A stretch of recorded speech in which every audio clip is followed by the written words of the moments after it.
እንኳን ወደ እሌኒ ጥበብና ጽናት ገጽ በሰላም መጣችሁ። የመጀመሪያ ቪዲዮ የለቀኩት ያው አይታችሁታል። ያያችሁትም ያላያችሁትም ደግሞ የጡት ካንሰር እንዴት እንደሚመጣ ያለው ሁኔታ ከኔ ተሞክሮ እያንዳንዱን ነገር እንዴት እንደሆነ ከለሩ በምን እንዴት እንደመጣ ያለውን አጠቃላይ ሁሉ መጀመሪያ ላይ ቪዲዮ ላይ ነግሬያችኋለሁ። ሁለተኛ ቪዲዮም ላይ ደግሞ ስለ ኦፕሬሽን ያለውን ነገር በሙሉ ትምህርታዊ የሆኑ ነገር ይጠቅማሉ ብዬ ያሰብኳቸውን ሁሉ ከህይወት ታሪኬ እያካፈልኳችሁ እናንተ ደግሞ ይሄን ቪዲዮ ስታዩ ላይክ፣ ሼር፣ ሰብስክራይብ እና ሁሉም አጠቃላይ ያደረጋችሁ ብታዩ በጣም ጥሩ ነው። ለምን አንደኛ ለሰዎች አስተማሪ ነው ብዬ ስላሰብኩኝ ነው ወደዚህ ሚዲያ የመጣሁትና ይሄንን ቪዲዮ ሼር ያደረጋችሁ ብታዩ ሰብስክራይብ ያደረጋችሁ ብታዩ ለብዙዎች ይደርሳል ማለት ነው። ዛሬ ደግሞ የመጣሁት ምንድነው በዚህ ቪዲዮ ያለውን አጠቃላይ ምርመራ ሁኔታ እንዴት እንደተመረመርኩኝ ከኦፕሬሽኑ በኋላ ያለውን ታሪኬን ዛሬ ደግሞ ላካፍላችሁ ነው የመጣሁት። ያው እንደነገርኳችሁ ከባለፈው ቪዲዮዬ ቀጥታ ከኢትዮጵያ ወደ ዩጋንዳ መጣሁ ብያችኋለሁ። እኔ ዩጋንዳ ካምፓላ ውስጥ ነው የምኖረው ማለት ነው። ዋና ከተማ ውስጥ ማለት ነው ዩጋንዳ ነው የምኖረው እና የሆስፒታሉን ሁኔታ አላውቅም ነበረ። ሰዎችን ጠየቅኩኝ፣ ያለውን ነገር ነገሩኝ። አጠቃላይ የካንሰር ሕክምና ብቻ ነው ያለው አሉኝ። የሚገርማችሁ እኔ ደግሞ የምኖረው እዛ ካምፓላ ውስጥ ብያችኋለሁ ካባላጋላ የሚባል ሰፈር የሀበሻ መኖሪያ ነው። በነገራችን ላይ በዚህ አጋጣሚ ሀበሻ በብዛት ነው የምንገኝበት እዛ። ወደፊት ደግሞ እንዴት ነው የሀበሻ ሁኔታ ምናምን የሚለው ደግሞ ቪዲዮ ሰራላችኋለሁ ለማታውቁት እና የሀበሻ መኖሪያ ነው የምኖረው። ሩቅ ነው ይሄ ህክምናው ቦታው።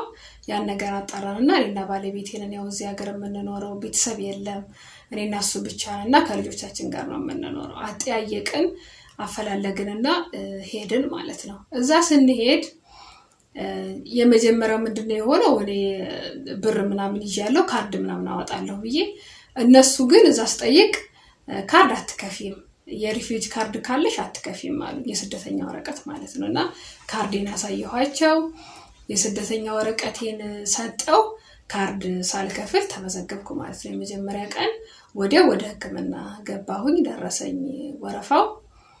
ስገባ እሷ አጠቃላይ ሁኔታውን አየሁ። የኦፕሬሽን ሁኔታ ከኢትዮጵያ ወሰድኩትን ሪፈራል ወረቀት በቃ አጠቃላይ የተመረመርኩትን እስካሁን በሙሉ አየና ወደ ሌላ ሐኪሞች መራኝ ማለት ነው። ሰኞ ተመረመርኩኝ፣ ለሐሙስ ተቀጠርኩኝ።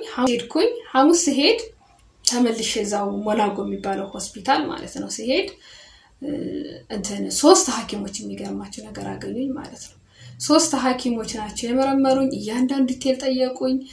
በአጠቃላይ በቃ ስለ እንዴት እንደያዘኝ እንዴት እንዳወቅኩት ሁኔታውን በሙሉ ካንሰሩ እንዴት አድርጎ እንደያዘኝና እንዴት ኦፕሬሽን እንደሆንኩ አጠቃላይ ሁኔታውን በደንብ አድርገው መረመሩኝ። እሱን ከመረመሩኝ በኋላ ምንድነው ያሉኝ አሁን ኬሞቴራፒ ተወስጃለሁኝ ማለት ነው። በጣም ደነገጥኩት። የሚገርማችሁ እኔ እንደነገርኳችሁ ሁለተኛው ቪዲዮ ላይ በቃ ቀለል ደም ምርመራ ምናምን ብቻ ነው ብያለሁ ለእሌኒ በቃ እያልኳት አይዞሽ እያልኩ ማለት ነው ራሴ አጽናናት ነበርና ኬሞቴራፒ ሲሉኝ የመጨረሻ ደነገጥኩኝ። ለምን ኬሞቴራፒ የሚያመጣውን ተጽዕኖ በጣም አውቀው ነበር። የሚገርማችሁ አየዋለሁ በሰው ላይ ማለት ነው። ወይኔ ጉዴ ሌላ ጭንቀት፣ ወይኔ ካንሰር መዘዝ፣ ኧረ በኢየሱስ እግዚአብሔር ሆይ አንተ ስጠኝ በቃ ማለት ጉልበቱ ነኝ ማለት ጀመርኩ ማለት ነው። ደግሞ ሌላ ጭንቀት ሌላ ስትረስ ደግሞ ፈጠረብኝና ግን ያው ምን ማድረግ ይቻላል። አቤት ጌታ ሆይ አንተ አስችለኝ፣ አንተ አቅም ስጠኝ ብቻ እያልኩ እነሱ እንደዛ ብለው ነገሩኝ፣ አበሰሩኝ ነው የምላችሁ። እሺ ብዬ እንግዲህ ሐኪሞች የሚሉትን ከማድረግ እኔ ሌላ ምንም ምርጫ የለኝም።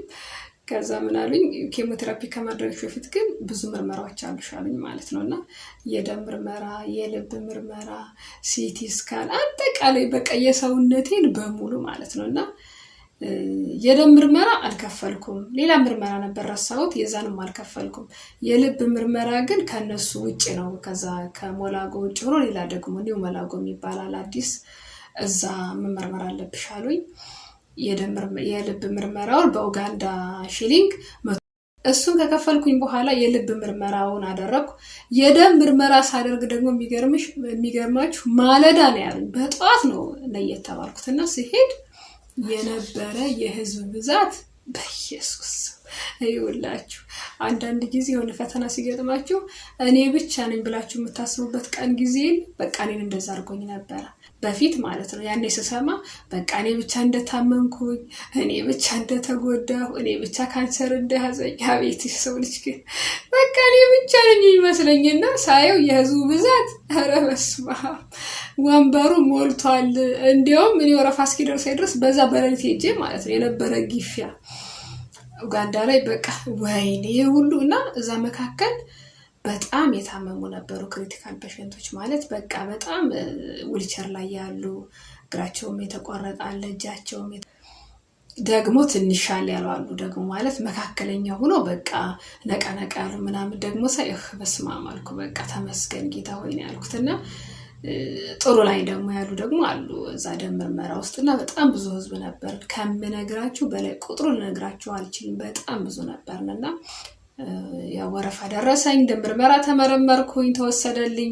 የልብ ምርመራዬን አደረኩኝ። ከዛ ሲቲ ስካን ሲሄድ ምን አለኝ ከሲቲ ስካን ከመወሰድሽ በፊት ከ3 ቀን በፊት የምትበያቸው ምግብ ብሎ ዝርዝር ሰጠኝ ማለት ነው። ምግቦቹ ደግሞ እንዳለ ፈሳሽ ናቸው ስላችሁ ሾርባ፣ የአሳ ሾርባ፣ የዶሮ ሾርባ፣ የሩዝ ሾርባ፣ ፍሩቶች በቃ እነዚህ ያዘዘልኝ እና የሚዋጥ መድኃኒት ደግሞ ከፋርማሲ በነፃ ወሰጅ አለኝ። ያንንም አልከፈልኩ፣ በነፃ ወሰጅ አለኝ። ለ3 ቀን ያክል ለሰኞ ለመመርመር ከአርብ ጀምሬ እኔ እነዛ ፈሳሽ ብቻ ነው የምወስደው። ወፈር ያለ ይሄ እንጀራ በርበሬ ምናምን አይበላም፣ ሽሮ ምናምን አይበላም፣ ለምን ውስጥሽ በሙሉ መስራት አለብሽ ብሎ ያን ዝርዝር ወረቀት ሰጠኝ። በ3ኛው ቀን ያን ያለኝን በሙሉ አደረኩ ማለት ነው። እኔ መድኃኒቱንም እየወሰድኩኝ እንደታዘዝኩት መሰረት ፈሳሾቹን በሙሉ ወሰድኩኝ ሄድኩኝ ማለት ነው። እና ልክ 3ኛው ውስጥሽ በሙሉ ንጹህ መሆን አለበት እንዳለው እንደዛ ነው እሱም እንዳለው አደረኩኝ። ስሄድ በጧት ነው ሄድኩት። የቀጠሮዬ ቀን ከባለቤቴ ጋር ነው አብረን ሄድነው። ስንሄድ ካኑላ ተደረገልኝ ማለት ነው። መርፌ እጄ ላይ ተደረገልኝ። እንዴ ምንድነው በቃ ያው የመጀመሪያ ነው ብያቸዋለሁ። እኔ ምንም ሂስትሪ የለኝም ስለዚህ ጉዳይ። ካኑላ ተደረገልኝ እና ሲቲ ስካን መግባት አለብሽ አለኝ። ገባው። ካኑላ ከተደረገልኝ በኋላ ልክ ስገባ የሚገርማችሁ ነገር በሙሉ ያስፈራ ነበረ ክላሱ። እሱ ማሽኑን አበራውና ጥሎኝ ሄደ ነው የምላችሁ። ዘግቶት ሄደ። ወይኔ ለማን ነው የሚጮኸው? ለምን እንደ ሳጥን ነገር ነው። እስቲ ጎግል አድርጋችሁት። በነገራችን ላይ ሲቲ ስካን በጣም ያስፈራልና ውስጥ ላይ ገብቼ ማለት ነው ወይኔ ይሄ ሰውዬ ሊረሳኝ ነው መሰለኝ። ጌታ ሆይ እያልኩ ወደ አምላኬ መጸለይ ጀመርኩኝ። አምላኬ ከዚህ ጉድ አውጣኝ። ዛሬ ሰውዬ ብቻ እዚህ ዘግቶብኝ ረስቶኝ ብቻ እንዳይቀር። አንዳንዴ እኮ በቃ ሁሉም ታሪክ ሲያልፍ ማለት ነው ፊልም ነው። እሺ በእውነት ሁሉም ሰው እርግጠኛ ነኝ በህይወቱ ብዙ ታሪኮች እንዳሳለፈና ሲያልፍ ደግሞ እንደ ፊልም ነውና አሬ ሰውዬ ረስቶኝ እንዳይቀር አልኩና ማሽኑን አብርቶ ጥሎኝ ሄደ እላችኋለሁና ወደ ውስጥ ገባሁኝ። ወይኔ አምላኬ እያልኩ ከዛ ተመልሶ መጣና ከፈተልኝ። እኔም ተመስገነህ በሰላም ወጣሁኝ። በማግስቱ ውጤቱ መጣ። የሚገርማችሁ በጣም ነው ደግሞ እዚህ ጋር የተደሰትኩትና ውጤቱ ሲመጣ መተሽ መውሰድ አለብሽ ተባልኩ። ሄጄ እኔና ባለቤት ሄደን አመጣ ነውና ሳየው ሪዛልቱን ሳነበው እኔ ራሴ ማንበብ እችል ነበር። ያው ታውቃላችሁ ነርስ ነኝ ብያችኋለሁኝ።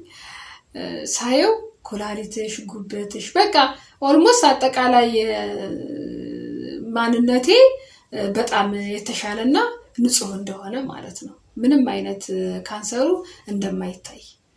ጡቴ አካባቢ ላይ ግን የተወሰነ ትንሽ ይታይ ነበረ። ምን ይላል? ላርጅ አይደለም ይላል። ስሞል ግን ያ ኦፕሬሽን የተደረኩት ጡቴ ላይ የተወሰነ ይታያል ይላል ማለት ነው። በማግስቱ ውጤቱ መጣልኝ። ውጤቱ ሲመጣ ምንድነው ሄደንኛ አመጣን ማለት ነው። በተቀጠርነው ቀን ከባለቤቴ ጋር ሄደን አመጣነው። ስናየው ውጤቱ እኔ ያየሁት ማለት ነው። ያው ነርስ ነኝ ብያቸዋለሁ። እናሳነበው ኩላሊቴ፣ ጉበቴ ብቻ አጠቃላይ ነገሬ ንጹህ እንደሆነና ግን ትንሽ እንደሚታይ ጡቴ አካባቢ ላይ ኦፕሬሽን የተደረኩት አካባቢ ላይ ግን እንደሚታይና የሚል ያሳያል ማለት ነውና በቃ ተጽናናሁ በጣም ደስ አለኝ ውይ በቃ ይሄ ነገር ወደ ጉበቴ ወደ ኮላሊቴ ወደ ደረቴ ያልሄደም በቃ ከዚህ በኋላስ እግዚአብሔር ይመስገን አልኩኝ በጣም እግዚአብሔርን አመሰገንኩ በእውነት በስማ በጣም ደስ አለኝ አልተሰራጨም በቃ እግዚአብሔር ይመስገን አልኩኝ ያንን ውጤቴን አጠቃላይ የልቤን ምርመራ የልብ ምርመራ ብዙ አይነት ነው የተደረገልኝ የልብ ስላችሁ ብዙ አይነት ነው የተደረገው የደረቴ የቼስት ማለት ነው ሲቲ ስካን የደም ምርመራ ብቻ ረሳሁት እንደዚህ ዲዛይን ምርመራዎች ይዤ ወረቀቱን ወደ ዶክተሮች ሄድኩኝ ማለት ነው እነዚህ 3 ዶክተሮች ወደ ቀጠሩኝ ቀን የሚገርማችሁ እንግዲህ ይሄ ሁሉ የሆነው በ20 ምናምን ቀን ወር ሊሞላኝ ሆነ ማለት ነው ጊዜውና ወይኔ ይሄ ነገር ይሰራጭ ይሆን እንዴ ምናምን እያልኩ ደግሞ ጨነቅ ነበር ተወሰነ ሐሳብ ነበር ከዛ ዶክተሮቹ ጋር እየስገባ ውጤቱን ምን ሆነ መሰላችሁ ውጤቱን እንዳዩት እነሱ በቃ አሁን ጥሩ ላይ ነሽ መጀመር ትችላለሽ ኬሞቴራፒ ያሉኝ ጊዜ ሰጡኝ ማለት በቀጠሮ ቀን ከነሱ ጋር ሄድኩኝና ወደ ነርሶቹ ያን ወረቀት ሰጠው ሞላጎ ማለት ነው ሞላጎ ሆስፒታል ነው የሚባለው ነግሬያችኋለሁ የካንሰር ብቻ ነው ህክምና ያለው ኬሞቴራፒ ልወስድ ስል ሰኞ ቀን በጧት ነይ በሌሊት ወጣ አለብሽ ተባለ ማለት ነው እኔና ባለቤቴ በጧት ቁርሳችንን በላላን ልጆቻችንን ሸሸኝንና ታነስተን ሞላጎ በጣም ሩቅ ነው ብያቸዋለሁ ብዙ ኪሎ ሜትሩን አላውቀውም ብቻ ከኛ ቤት በጣም ይርቃል ሄድን እዛ ስንሄድ ጧት ስገባ ሳያቸው የህዝቡ ብዛት ልክ እዛ ደም ምርመራ የነበረው ህዝብ ደግሞ አጠቃላይ ለካ ኬሞ ይወስዳል ማለት ነውና ወንበሩን እንዳለ ሞልተውታል ቁጭ ብለው የተኙም አሉ ግን የተቀመጡት በጣም ይበዙ ነበር የሚገርማችሁ ወንበር የለም በስማም ያልኩኝ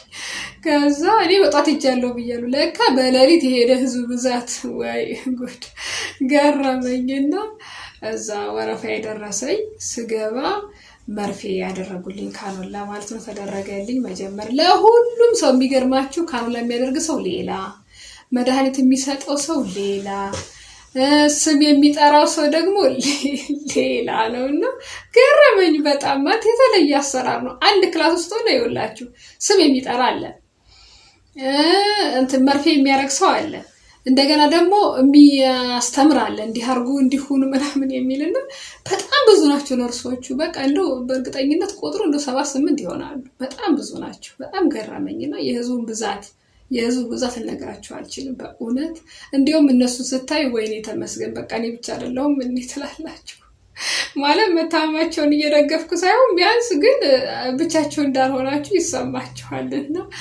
ወይኔ ብዬ በጣም ገረመኝ እዛውም ተግባባው ጓደኝነትን ፈጠርኩኝ ምናምን ደስ ይል ነበር ብቻ እሱን ነገር ከብዙ በነገራችን ላይ በዚህ አጋጣሚ ነገራችሁ ጋር እንዳያለው ሰው በእውነት በጣም መልካም ናቸው እኔ እስካሁን የገጠሙኝ ማለት መጥፎ ይኖር ይችላል አላውቅም ግን አብዛኛው ሰው ግን የመጨረሻ ቅን ነው የምታዩት ቅን ሰዎች ማለት ነውና እነሱ ጋር አብሬ ተግባባው አይዞሽ ምናምን ተባባልን ስፈሳችን አዳዲስ ነን ደግሞ አብዛኞቻችን መርፌ ከተደረገልኝ በኋላ የመጀመሪያው ኖርማል ሳላይን ሰጡኝ ውሃ ማለት መድኃኒት የሌለው ማለት ነው ግሉኮስ እሱን ወሰድኩኝ አንድ ከዛ ሁለተኛ ደግሞ መጣ ማለት ነው መድኃኒት ተጨምሮ ሁለተኛ ወሰድኩኝ ከዛ አለቀስን ሶስተኛ ደግሞ መጣ ወይኔ ዛሬ ማለቄ ነው ሊሞትሽ እያልኩ ማለት ነው በቃ ማለት ሌላ ምንም ከመቀለድ ውጭ በቃ ምንም እንግዲህ ሐኪም ያለው መስማት ነው ሌላ ምንም አማራጭ የለም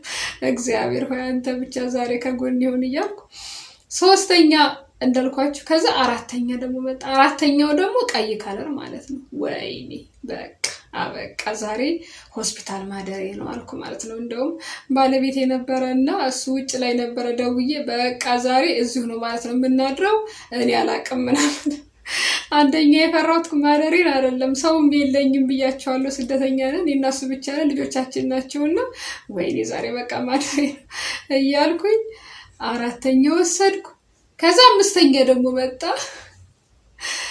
ከዛ እንግዲህ የመጀመሪያ ውሃ ብያችኋለሁ መሃል ላይ 5 መድኃኒት እንደገና ሰባተኛው ደግሞ ውሃ ማለት ነው ኖርማል ሳላይን ተሰጠኝ 7 መድኃኒት ተመልከቱ ጧት 2 ሰዓት የተቀመጥኩኝ በኢትዮጵያ አቆጣጠር 10 ሰዓት አለቀ ማለት ነው አስቡት 7 ግሉኮስ በአንድ ጊዜ ቁጭ ብዬ ሰጡኝ። በቃ በመሃል ብቻ እያረፉኝ ወጣ ገባ እያልኩኝ ብቻ ውሃ ጠጣለሁ፣ ምግብ ወስዳለሁ። በቃ እንደዚህ እያደረኩ ብቻ 10 ሰዓት ደረሰ። በቃ መሄድ አልችልም መቆም አልችልም ብዬ ነበር። እግዚአብሔር ይመስገን የሚገርማችሁ በጣም ደህና ነኝ። የመጀመሪያው ኬሞዬ እንደዛ አድርጌ ከ10 ሰዓት በኋላ ወደ ቤት መጣ። ወደ ቤት ስንመጣ ምን ተሰማኝ መሰላችሁ? ራሴን ትንሽ አመመኝ። የሆነ ወደ ላይ ሊለኝ ማለት ቮሚቲንግ ሊኖረኝ አይነት ነገር ሊያስመልሰኝ፣ እግሬን ትንሽ ሞቅ እያረገኝ ብቻ የተወሰነ ነገር አጭበረበረኝ። በቃ የሆነ እንትን መገለባበጥ በቃ ወዲም ተገለባበጠ ምናምን፣ ግን ወደ ላይ ምናምን አላለኝም። የመጀመሪያ ቀን እንደዛ ሳለፍኩኝ። ሁለተኛ ቀን እንደዚሁ ምግብ ስበላ ትንሽ ያመኛል። የሆነ ራስ ምታት ነገር፣ ማዞር ብቻ እኔ እንጃ እንደዛ ነገር የመጀመሪያ አስተናገድኩኝ። ስንት ቀን መሰላችሁ እንደዛ ያስተናገድኩት? የመጀመሪያ ቀን፣ ሁለተኛ ቀን፣ ሶስተኛ፣ አራተኛ እና አምስተኛ ቀን ግን እየለቀቀኝ 7ኛ ቀን ደግሞ ምንም አይነት ነገር በቃ የህመም ስሜት የለኝም። የሚገርማችሁ 7ኛ ቀን 8ኛ ቀን ላይ ጥሩ ነኝ። አረ እግዚአብሔር ይመስገን። ስለዚህ አሁን ቸርች መሄድ እችላለሁ ማለት ነው አልኩ። የዛን ጊዜ የሚገርማችሁ ነገር የመጀመሪያው ኬሞ ሲሄድ ፀጉሬ ጥሩ ነበረ፣ መላጣ አልነበርኩም። እጆቼ፣ ጥፍሮቼ ሁሉ ነገር ሰላም ናቸው። በቃ የመጀመሪያው እና ፀጉሬም ጥሩ ነው። ከዛ እኔ ምን አደረኩኝ? ጎግል እያደረኩኝ የመጀመሪያው ኬሞን ሲወስድ ፀጉሬ እንዳይመለጥ፣ ጥፍሬ እንዳይነቀል፣ ከንፈሬ እንዳይበላሽ፣ ምላሴም እንዳይበላሽ ያን ሁሉ ጎግል እያደረኩ ነበር። እና ምን ይላል መሰላችሁ? ፀጉርሽን በኮኮናት ተቀቢው፣ እንትን 10 አታበጥሪው ማለት በየደቂቃው ማለት እንደዚህ በየቀኑ አታበጥሪው የሚል አየሁኝ። እሺ ብዬ እጄ ኮኮናቴን ገዛው ማለት ነው። ጥፍሬን ደግሞ እንትን ውሃ አታብዥበት የሚል ጎግል አነበብኩኝና ግላብ ገዛው ማለት ነው። ቤት እንግዲህ 7ኛው ቀን ላይ በጣም ጥሩ ነኝ ብያቸዋለሁኝ። ልጆቼንም ራሴ ምግብ መስራት ጀመርኩኝ፣ መነሳሳት ጀመርኩኝ። እስከዛ ቀን ድረስ ግን ባለቤቴ ነበር የሚሰራው። በቃ አይመቸኝም ነበር፣ ደስተኛም አልነበርኩም እንደ ስራ ለመስራት። የሆነ ነገር ብቻ አጭበረበር ነበረ፣ ጥሩ ስሜት አልነበረኝም። እና እሱ እየሰራ በቃ ውጭም ውስጥም እየሰራ ብቻ በደንብ አገለገለኝ። በእውነት ባሌን በቃ ያው እግዚአብሔር ነው የሰጠው መቼም ከላይ ከሰማይ ነው ስጦታ። ከውጭ ይሰራል፣ ቤት መጥቶ ደግሞ ለልጆቹ ምግብ ይሰራል፣ ለእኔ ይሰራል። በቃ እንደዛ እያደረገ 7 ቀን ድረስ አብረን ቆየን ማለት ነው። ያን እንደምንም አለፍኩት። ከ7 ቀን በኋላ ግን ጓንት አድርጌ እጄ እንዳይበላሽ እንትን ደግሞ ለቅንድቤን ኮኮናት እቀባለሁ፣ ቅንድቤም እንዳይነቀል። ከንፈሬን ደግሞ ንጹህ ማር ገዛሁኝ፣ ንጹህ ማር እቀባለሁ ማታ ስተኛ። ምላሴን ደግሞ በጨውና በውሃ መጠመጥ ነበረ።